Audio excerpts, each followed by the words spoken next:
સુરતના ડિંડોલીમાં ચાલી રહેલી શિવકથાના બેનર મામલે વિવાદ થયો છે, જેના કારણે ફરી એકવાર સુરત ભાજપમાં આંતરિક જૂથબંધી હોવાનું સાબિત થઈ ગયું છે।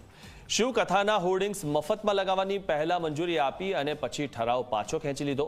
22 જાન્યુઆરી સુધી કથાના હોર્ડિંગ મફતમાં લગાવવાની મંજૂરી હતી, પરંતુ 16 જાન્યુઆરીએ ઠરાવ પાછો ખેંચાતા વિવાદ થયો। આ ઠરાવ સાથે એસએમસીના ટ્રાન્સપોર્ટ ચેરમેન અને ભાજપ નેતા સોમનાથ મરાઠેનો ભલામણ પત્ર હોવા છતાં અધવચ્ચેથી રદ કરાતા આંતરિક જૂથવાદની ચર્ચાઓ વધી છે।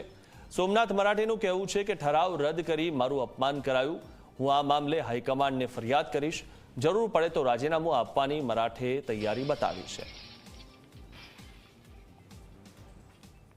જનતાને અને શિવભક્તોને એમનો મેસેજ મળે એ માટે સ્થાયી સમિતિને સાઈ લીલા ગ્રુપ દ્વારા એક પત્ર આપવામાં આવ્યો હતો। એની સાથોસાથ મારો પોતાનો ભલામણ પત્ર એની સાથે લગાવવામાં આવ્યો હતો।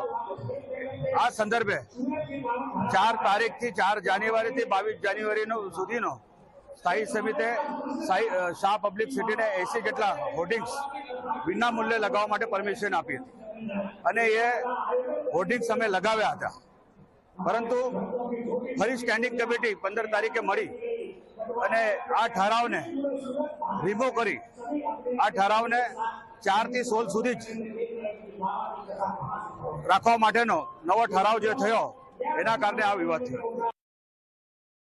ખાનગી રાયે મને જાણ કરીને ભાઈ આ બેનર ઉતારવા નહીં જોતા હતા, ભાઈ તમે એને 16 થી 22 સુધી આપણે એને પેડ એટલે પૈસા ચૂકવણી કરી દેતે, પરંતુ એમને બારોબાર વગર કહેવા અને ડાયરેક્ટ સીધો ઠરાવ કરી દીધો છે। એ ખૂબ જ વાત નિંદનીય છે। શિવ ભક્તોનો એમાં ખૂબ મોટો લાગણી દુખાવી છે। એમ તો લાગણી મારી બી દુખાની છે અને મારો બી એમાં અપમાન થયો છે। આ થયું છે એ ખૂબ ખોટું થયું છે।